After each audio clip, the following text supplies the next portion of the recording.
Today's education news, the DfE accepts a 4% pay rise for teachers, providing 615 million in extra funding. I've made a previous video when it was suggested that the STRB, the School Teacher Review Body, were going to suggest 4% after the government said it wouldn't be able to fully fund a 2.8% pay rise.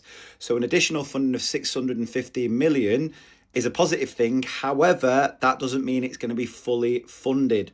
The government have said schools will still have to fund around a quarter of the rise themselves, which equates to finding 400 million from their own budgets. 615 million is also coming from existing DfE budgets and not from the Treasury. The way that I'm reading this is that the Treasury clearly just don't want to put any more money into education. However, Bridget Phillipson and the DfE want to give that pay rise, but also make sure that schools have as much funding as possible, which is why a lot of that money is coming from the DfE's own budgets. SEC herself said that the pay award, backed by major investment, recognises the crucial role teachers play in breaking the link between background and success. But is that 615 million going to be enough if schools still have to find 400 million themselves? Now, you ask any school in this country and they'll say that they are massively struggling with their current school budget. To put more strain on that really does worry me, because even though I think it's right, teachers are getting a pay rise and 4% is obviously better than the 2.8%, if it means that schools are expected to do more with less, that is a big worry for me. Because if you look at any other issue within education, whether it's retention, recruitment, whether we're looking at the facilities within schools, whether you're looking at the SEND crisis, it all comes down to funding.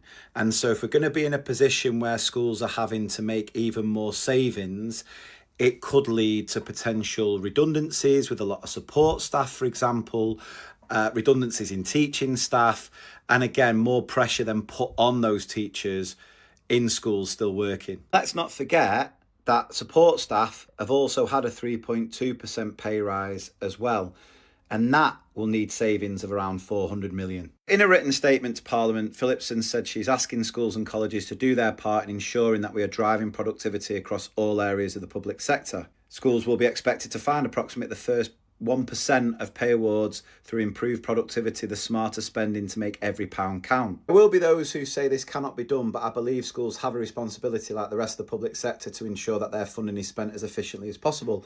So I put it to you, watching this video in your school, do you feel that your schools are wasting money on things? I don't think many schools have the luxury of wasting money because they don't have any to begin with. The 4% pay rise, which I think will be welcomed by most teachers because obviously it's a lot better than 2.8. Yes, it's above inflation, but the real term cuts to most teacher salaries since 2010 still remain in place. Teacher salaries will be around 8% lower in real terms than 2010. Now, Daniel Kebede, the General Secretary of the NEU, agrees with me about if it's not fully funded, we could see cuts in service provision to children, job losses and additional workload. I previously made a video about potential strikes off the back of this pay deal if it wasn't fully funded, and I said that if it isn't fully funded, I think a lot of teachers will vote to strike because it's not completely fully funded. Obviously the DfE are putting more money in, but it's still not fully funded. The NEU will register a dispute on the government on the issue of funding. So what are your thoughts? Obviously I welcome 4%. It's much better than a 2.8% pay rise, which is what I thought we were going to get. And yeah, I appreciate the fact that DfE are putting some of the funding in, but my biggest worry is if it's not fully funded, given the current environment, so many schools are struggling in to just make ends meet now, to put further pressure to make up that extra percent or whatever it is just going to cause it to be even more stressful, make the job even harder, and potentially lead to some incredible staff losing their jobs, which is not what we need or want.